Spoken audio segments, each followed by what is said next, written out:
رجل غامض يتقن جيدا كيف يتغير حسب الظروف وحسب ما تقتضيه مصالحه ومصالح روسيا. يروج لنفسه بكل الصفات الممكنة، فهو السباح والغواص والمصارع، وأيضا المحافظ على البيئة والقبلي، وأهم من كل ذلك فهو العسكري القوي. إنه الرئيس الروسي فلاديمير بوتين، والذي سنحاول اليوم الغوص في بعض مبادئه وأفكاره.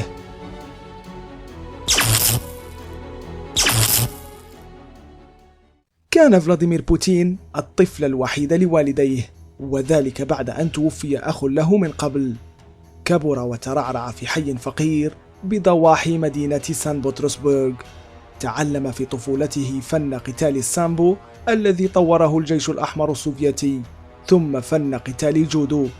درس بوتين القانون، الشيء الذي أهله للانضمام إلى جهاز الاستخبارات السوفيتي المعروف اختصارا بالكي جي بي، ثم عمل كضابط برتبة مقدم في ألمانيا الشرقية، ليشهد هناك انهيار جدار برلين بأم عينيه، ثم انهيار الاتحاد السوفيتي بأكمله بعد ذلك.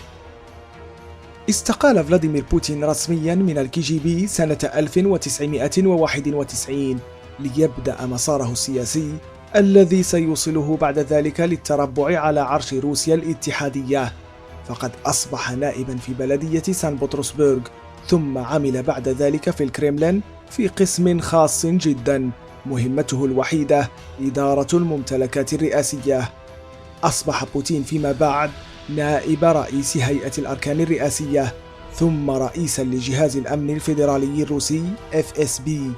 وفي تسلسل سريع للأحداث أصبح رئيس الوزراء ثم رئيس روسيا بالإنابة بعد استقالة بوريس يلتسن.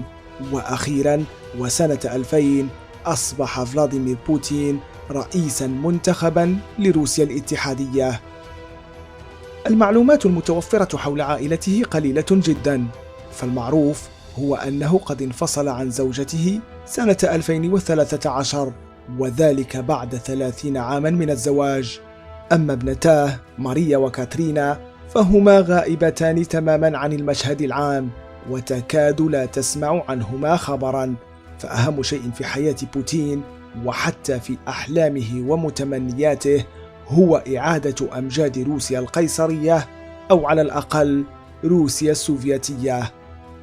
يعد فلاديمير بوتين رجلا غريبا وغامضا فعلا، فغالبا ما تجده ينتظر حتى آخر لحظة ممكنة لاتخاذ القرار المناسب، مما يجعل أكبر المسؤولين في بلاده متشددين ومرتبكين في بعض المواقف، لأنهم وبحسب صحيفة نيويورك تايمز لا يعرفون ولو نسبيا ما يدور في عقل بوتين أو ما قد ينوي فعله بالضبط.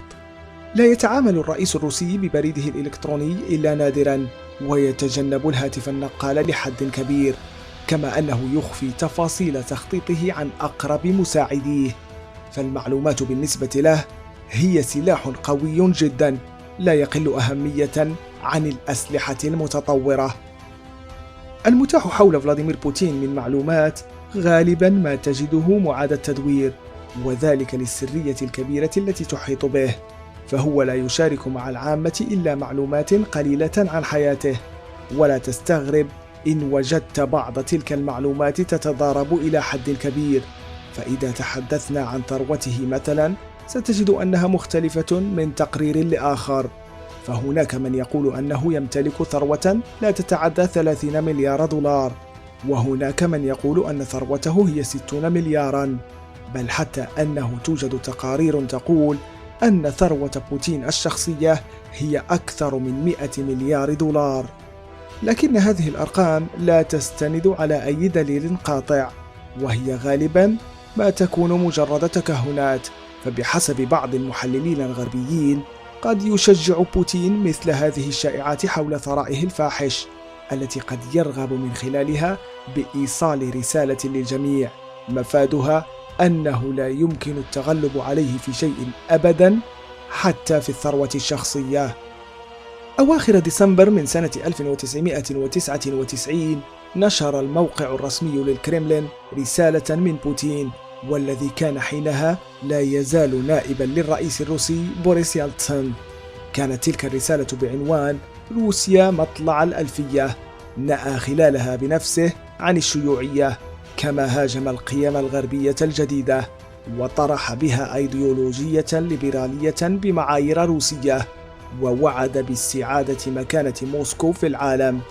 لم يمر على رسالة بوتين هذه أكثر من يومين حتى ظهر الرئيس الروسي بوريس يلتسن في خطاب مفاجئ أعلن به استقالته وتسليم الرئاسة لنائبه فلاديمير بوتين، فكانت هذه هي أولى خطواته في حكم روسيا. بعد ذلك فاز بانتخابات سهلة نسبيا سنة 2000، فوعد بصناعة نموذج روسيا المعاصر، وذلك بمعايير ديمقراطية محلية.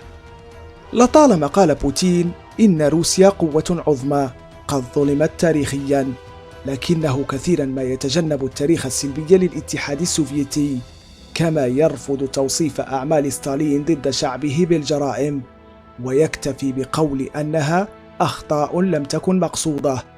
أيضا هو متأكد من أن روسيا تم إهانتها تاريخيا من قبل الدول الغربية، ولا ينكر أخطاء السياسيين الروس بحق روسيا، بل يرى أن تصحيح تلك الأخطاء هو أكثر شيء ملح يجب القيام به. بداية سنة 2022 نشر فلاديمير بوتين رسالة على موقع الكرملين كان مفادها أن جمهورية أوكرانيا هي دولة مصطنعة، فهو يرى أن أكبر دولة في أوروبا من بعد روسيا عبارة عن خطأ تاريخي ويجب تداركه، إلا أن هذه لم تكن المرة الأولى التي يقول فيها الرئيس الروسي شيئا مثل هذا. ففي خطابه الذي تلا ضم شبه جزيرة القرم سنة 2014 ألقى بوتين باللوم على البلاشفة، وتحديدا الزعيم السوفيتي نيكيتا خراشوف، الذي أنكر عليه وضع أراضي روسيا تحت سيادة جمهورية أوكرانيا السوفيتية على حد وصفه، كما قال أن قرار ضم القرم متجدر في الحاجة إلى تصحيح الظلم التاريخي الفادح، إذ أن بوتين يرفض تماما فكرة الدولة الأوكرانية الحديثة التي يراها تهديدا مباشرا لدولة روسيا الاتحادية. فأوكرانيا دولة ديمقراطية ناشئة تسبح باتجاه الغرب. هذه الجمهورية التي كانت ثاني أهم دولة في الاتحاد السوفيتي سابقا، وإسقاط تمثال لينين فيها سنة 2013 كان يقصد به تمردها على سلطة موسكو. ففي نظر بوتين إذا ذهبت أوكرانيا باتجاه الغرب قد تشجع دول الاتحاد السوفيتي السابقة على سلك نفس الطريق، وهذا ما لن يقبله فلاديمير بوتين إطلاقا. قال بوتين في إحدى خطاباته إن انهيار الاتحاد السوفيتي أكبر كارثة جيوسياسية في القرن العشرين، الشيء الذي يؤكد أن حلمه الأكبر هو إعادة بث الروح في الاتحاد السوفيتي ولو كان الأمر بطريقة مغايرة. فاقتطاعه شبه جزيرة القرم من أوكرانيا التي يعتبرها خطأ تاريخيا، ثم اعترافه بجمهوريات انفصالية في جورجيا أولا وأوكرانيا مؤخرا، ودعمه للانفصاليين في مولدوفا وأذربيجان، وكذلك تشكيله لتحالفات مع دول الاتحاد السابقة في آسيا الوسطى، ثم توسيع التواجد الروسي في مناطق نفوذ الاتحاد السوفيتي القديمة مثل سوريا وإفريقيا الوسطى، كلها أفعال لا يمكن تفسيرها إلا بمعنى واحد، هو أن بوتين مصمم فعلا على إعادة أمجاد الاتحاد السوفيتي. يعد بوتين شخصا ذكيا ومراوغا جدا، وغالبا ما ستجده يغير مفرداته باختلاف وجهته، فعندما يكون في الصين ستجده يهاجم الغرب وسياساته، وأما إن كان في أوروبا فستجده يقتبس كلامه من المفكر والفيلسوف الألماني المعروف إيمانويل كانت، إلا أن شيئا واحدا لا يتغير في تفكيره مهما كانت وجهته، وهو إيمانه التام بأن بلاده هي الدولة المحورية في أوراسيا. لهذا السبب ستجده دائما ما يسعى لبناء تحالفات سياسية واقتصادية تعزز نفوذ موسكو ودورها العالمي، أو حتى الذهاب إلى تدخلات عسكرية مباشرة كما فعل بالتدخل لوقت احتجاجات كازاخستان والتدخل في سوريا لإنقاذ نظام بشار الأسد، وكما يفعل اليوم في أوكرانيا أيضا. يرى فلاديمير بوتين أن الاتحاد الأوروبي والولايات المتحدة وحلف الناتو العسكري عموما هم أكبر مناوئيه وأعدائه الذين يجب عليه البحث دائما عن طرق مختلفة لإضعافهم، وأفضل طريقة يرى أنها تعمل على ذلك حاليا هي عبر دعم روسيا للتيارات اليمينية في أوروبا والزعماء الشعبويين ذوي النزعة القومية الانعزالية، فبمجرد زعزعة الكتلة الغربية تبرز أهمية روسيا، وهذه الاستراتيجية ليست سرية أو غير معروفة، فحتى المنظر الروسي المعروف ألكسندر دوغين يدعو للعمل بها.